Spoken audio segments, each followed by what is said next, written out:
একটা পাখির ডানা ভেঙে গিয়েছিল। ঝড়ের পর আকাশ যেমন ফাঁকা হয়ে যায়, তেমনি একদিন তার চারপাশও ফাঁকা হয়ে গেল। সব পাখি তাকে ছেড়ে চলে গেল। সে আর উড়তে পারত না।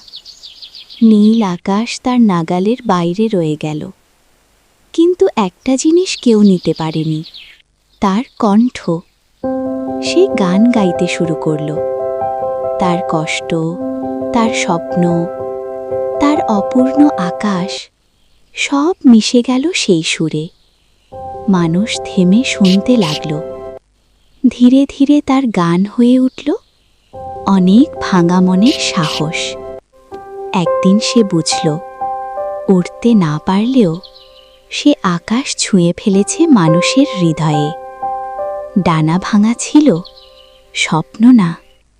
সব শক্তি চোখে দেখা যায় না। কখনো কখনো সবচেয়ে বড় শক্তি লুকিয়ে থাকে ভাঙা জায়গাতেই। এমন হৃদয় ছোঁয়া গল্পের জন্য এখনই সাবস্ক্রাইব করুন।